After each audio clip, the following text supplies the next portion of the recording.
Al menos, mientras en la primavera de 1945 las fuerzas aliadas acorralaban por ambos flancos los restos del ejército alemán, una discreta columna de vehículos avanzaba por los pasos montañosos nocturnos en dirección a las posiciones estadounidenses. Viajaban sin luces, procurando no llamar la atención. En uno de los autos iba un hombre con el brazo roto, que se dirigía al trato más importante de su vida. La víspera de esta huida, destruyó parte de sus archivos de trabajo, pero cuidadosamente emparedó 14 toneladas de planos clave en una mina abandonada, como el argumento perfecto para negociar con sus futuros empleadores.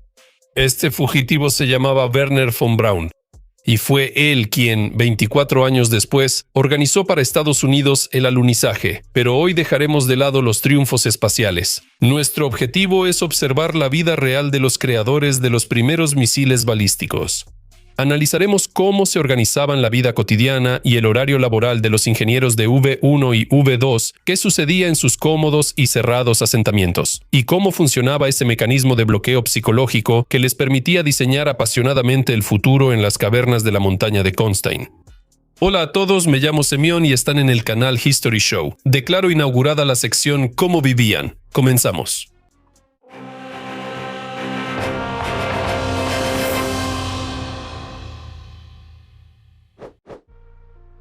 ¿Qué es un arma de represalia?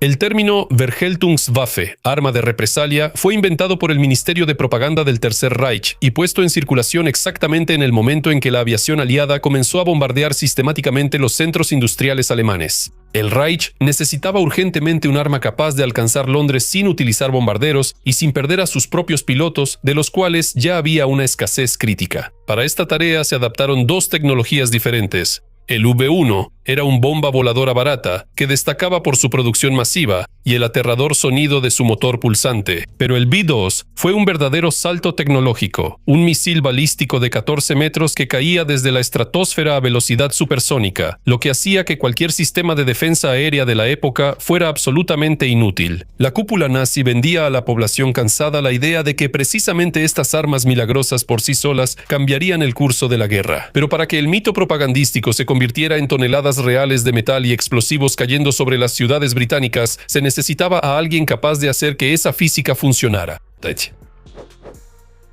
¿Quiénes son esas personas?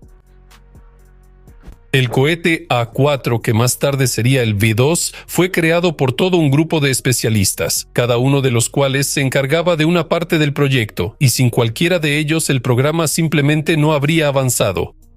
El equipo estaba dirigido por Walter Dornberger, un oficial de artillería con una visión pragmática. Él actuaba como traductor del lenguaje de los ingenieros al de los generales, explicando a los militares por qué el proyecto no despegaría mañana al mediodía. El director técnico Wernher von Braun era la cara del programa, un estratega que sabía vender la idea. Y el corazón del sistema, el motor, dependía de Walter Thiel, a quien sus colegas llamaban el cerebro de todo el sistema de combustible. Y cuando llegó el momento de convertir los prototipos únicos en producción en serie, aparecieron fabricantes como Arthur Rudolph. La edad de este grupo sorprende. En 1937, cuando comenzó la construcción del polígono en la isla de Usedom, von Braun tenía solo 25 años. Es como si hoy en día un estudiante de posgrado dirigiera una oficina de diseño a nivel estatal y además entregara resultados. La mayoría de los ingenieros clave tenían entre 20 y 30 años. ¿De dónde salieron todas estas personas? Aquí funcionó una laguna en el Tratado de Versalles, que prohibía a Alemania tener artillería pesada, pero no decía nada sobre misiles. Sí, y en 1919 nadie los consideraba una amenaza. Para los militares, esto se convirtió en un área gris donde podían invertir dinero sin violar las prohibiciones internacionales. El equipo surgió de los clubes de cohetes amateurs de finales de los años 20. Eran muchachos que leían a Julio Verne, soñaban con el espacio y construían los primeros motores en terrenos baldíos, quemándose las manos y destrozando por completo sus inventos caseros. Por ejemplo, en el caso de von Braun, su pasión por la pirotecnia comenzó desde la infancia.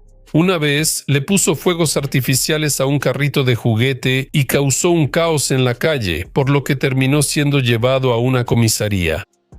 Para estos muchachos, la construcción de cohetes era un sueño de la infancia al que de pronto fueron a parar los presupuestos del Estado. Cuando el régimen les ofreció campos de pruebas y recursos ilimitados, no pensaron en ideales. Vieron una oportunidad de hacer realidad lo que antes solo podían soñar. Pero para que este equipo de ingenieros ambiciosos pudiera dar resultados y convertir los planos en metal, necesitaban su propia base cerrada. Y la maquinaria estatal no escatimó en gastos. El Reich construyó para von Braun y su gente una verdadera utopía tecnológica. Una burbuja aislada, dentro de la cual la guerra no era más que una línea en el periódico de la mañana. Peenemünde. La vida cotidiana de un asentamiento imperial ejemplar.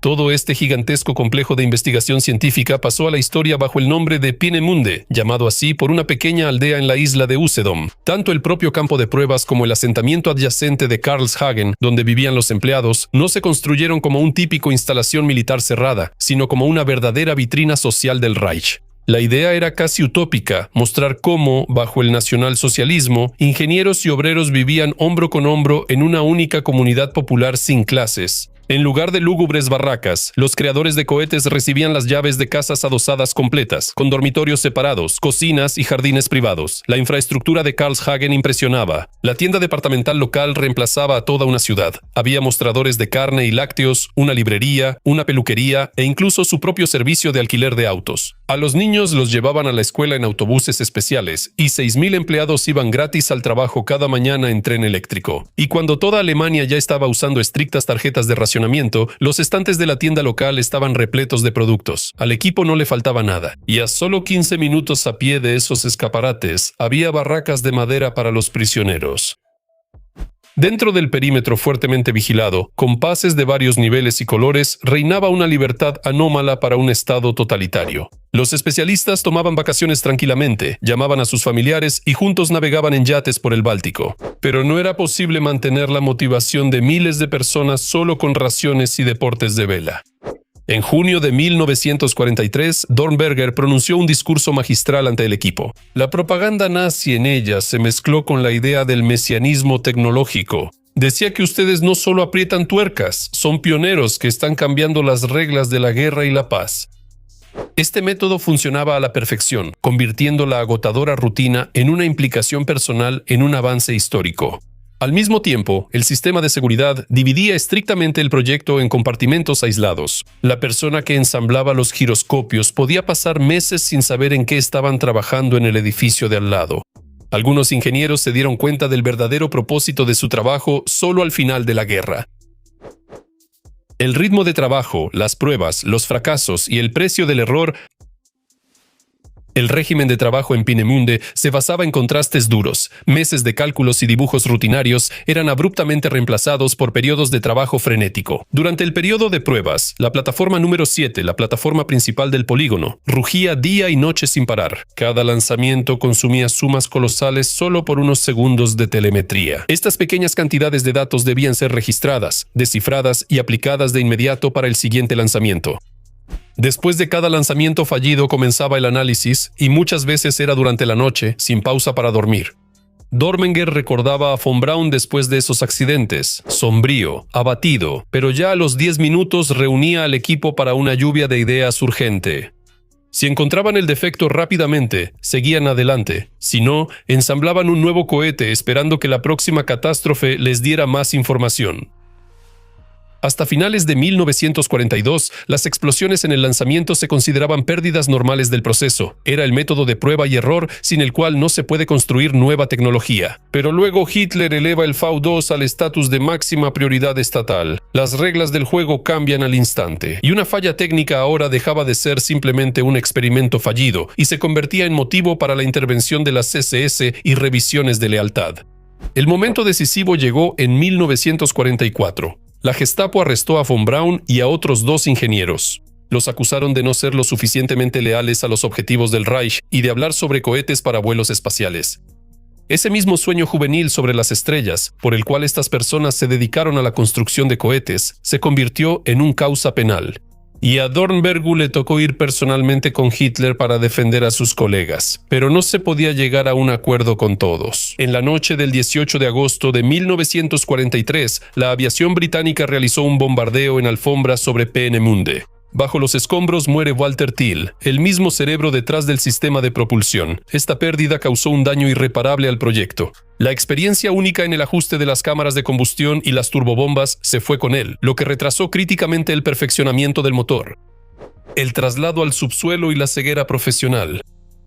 Después de los bombardeos de agosto de 1943, quedarse en la superficie se volvió un suicidio. Se decidió trasladar la producción al subsuelo. Eligieron la montaña Constein en Turingia, donde incluso antes de la guerra ya había túneles para la extracción de yeso. Ya en septiembre, los ingenieros de producción Arthur Rudolph y Alvin Savatsky bajaron allí para poner en marcha la línea de ensamblaje del V2. La vida cotidiana de los ingenieros alemanes en el subsuelo estaba organizada de manera impecable. Módulos secos y revestidos, iluminación eléctrica brillante, dormitorios aislados en los túneles, comida caliente en una cocina aparte. Y literalmente al otro lado de la pared, en la galería vecina, morían los prisioneros del campo de concentración Dora. Hasta enero de 1944 pasaban la noche directamente en las corrientes de aire, sobre el cemento desnudo, sin ningún indicio de alcantarillado ni ventilación, respirando venenos de las explosiones. La mortalidad en esos 6 meses batió récords en todo el sistema de campos del Reich. En diciembre de 1943, las instalaciones fueron inspeccionados. El ministro de Armamentos, Albert Speer. Lo que vieron fue tan impactante para parte de su séquito que algunos funcionarios tuvieron que recibir permisos para recuperarse mentalmente. Bueno, y el propio Speer, una semana después, envió al supervisor de la construcción, el general de las SS Hans Kammler, una carta oficial de felicitación. Él elogió a Kammler por el ritmo fantástico de la construcción. Vale la pena agregar un detalle que rara vez aparece en los relatos populares. Arthur Rudolph recomendó utilizar a los trabajadores forzados, campos de concentración vinculados ya en abril de 1943, mucho antes de llegar a Constein, después de haber visitado una de las fábricas de aviones, donde esa práctica ya se aplicaba, y según su evaluación, resultó ser eficaz. Es decir, la decisión de utilizar mano de obra esclava no fue impuesta a los ingenieros desde arriba. Algunos de ellos llegaron a esa decisión por sí mismos, como un paso racional de gestión. Pero, ¿cómo pudieron decenas de personas educadas dibujar tranquilamente esquemas a unos metros de muertes masivas? Los investigadores llaman a esto ceguera profesional. Los técnicos se movían dentro de un margen muy estrecho de tareas. El siguiente lanzamiento, un nuevo componente, una fecha límite estricta. Desde arriba, los generales presionaban exigiendo un plan a cualquier precio. Y desde dentro, el equipo estaba motivado por los discursos de Dornberg sobre un gran avance tecnológico. En este paradigma, cualquier pensamiento sobre ética o compasión se veía como algo que impedía hacer historia. El destino de Rudolph es una ilustración perfecta de este truco psicológico. Después de la guerra, declaró repetidamente que estaba conmocionado por la magnitud del trabajo forzado en la fábrica. Sin embargo, él mismo organizó todo eso. Pero acusarlo de una simple mentira sería simplificar demasiado. Probablemente, la psique humana simplemente sabe aislar por completo la función laboral de la evaluación moral. Una parte del cerebro resuelve la tarea de producción con la máxima eficiencia, y otro, años después, sinceramente se horroriza del resultado.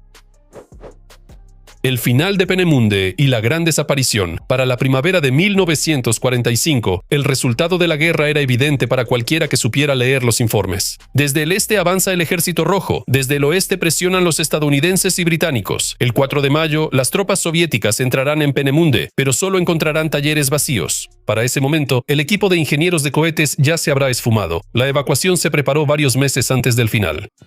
La decisión de rendirse específicamente a los estadounidenses no fue un impulso personal de von Braun.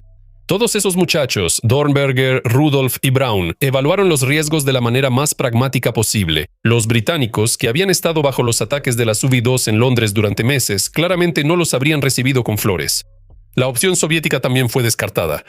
No era difícil predecir lo que le sucedería a una persona con rango de oficial de las SS en un sistema que acababa de perder a decenas de millones de sus ciudadanos en la guerra contra Alemania. Estados Unidos seguía siendo el único mercado seguro donde el talento de ingeniería podía cambiarse con ventaja por la vida y la libertad. La logística y las evacuaciones estaban supervisadas por el mismo general de las SS, Hans Kammler, quien había construido varios campos de concentración, incluido Auschwitz. Alrededor de 500,000 de personal valioso fue trasladado a los Alpes. Los archivos se quemaban por toneladas, pero la parte más importante se escondió en las montañas de Garz, como moneda de cambio para futuras negociaciones. El traslado se realizaba de noche, sin luces encendidas, por caminos donde en ambas direcciones se movían los restos del frente colapsado. En este caos, el propio Kammler desaparece sin dejar rastro, dejando a los historiadores uno de los principales enigmas del final de la guerra. La rendición ante los estadounidenses se llevó a cabo como una transacción comercial clásica. En el verano de 1945 comienza la Operación Paperclip. La inteligencia estadounidense selecciona a 115 de los mejores especialistas de Peenemünde para enviarlos al otro lado del océano. Al mismo tiempo, los obstáculos burocráticos, como las órdenes personales de Truman que prohibían contratar a nazis activos, se eludieron limpiando las biografías de nuestros especialistas. Los documentos comprometedores sobre la membresía en la CSS literalmente se sujetaban con un clip en la parte trasera de los expedientes personales, ocultándolos de las comisiones de revisión. De ahí el nombre de la operación. La Unión Soviética llevó a cabo una campaña similar, la Operación Osoav-Yakim. La diferencia estaba solo en los métodos. Mientras que los estadounidenses negociaban y firmaban contratos, los soviéticos simplemente subieron a varios miles de especialistas alemanes a trenes y se los llevaron en una sola noche. ¿Qué les pasó? Décadas después, el destino de este equipo no parece una celebración de la justicia, sino una fría auditoría de activos. Es precisamente él quien muestra cómo se distribuyó realmente la responsabilidad después de la caída del Reich. Werner von Braun se convirtió en el rostro del programa espacial estadounidense, director técnico del programa Saturno V y arquitecto de la misión lunar. Falleció en 1977, condecorado con medallas nacionales de Estados Unidos, permaneciendo como un ícono intocable de la ciencia. Walter Dornberger vivió tranquilamente hasta 1980. Él hizo carrera en el sector aeroespacial de Estados Unidos y Alemania Occidental y publicó memorias sobre el proyecto Quinto II. Por su pasado militar, no recibió ninguna condena judicial en ningún país del mundo. Arthur Rudolph es el único de los altos mandos del proyecto a quien finalmente alcanzó el pasado de las galerías subterráneas de Konstein. En 1984, después de 40 años de trabajo exitoso en Estados Unidos, el Departamento de Justicia de Estados Unidos finalmente inició una investigación sobre el trabajo esclavo en la fábrica subterránea. Para evitar una deportación humillante, Rudolph entregó voluntariamente su pasaporte estadounidense y se fue a pasar el resto de su vida en Alemania. Como podemos ver, el destino de los ingenieros lo decidía su utilidad técnica para las nuevas superpotencias, dispuestas a blanquear cualquier pasado a cambio de un futuro prometedor. En esta historia no hay una moraleja bonita. Termina con un frío reparto de puestos y cargos entre personas que, décadas antes, trazaban tranquilamente trayectorias de vuelo en túneles subterráneos, a solo unos metros de aquellos a quienes esos mismos túneles trituraban metódicamente. Eso es todo por mi parte. Nos vemos en el próximo video. Adiós a todos.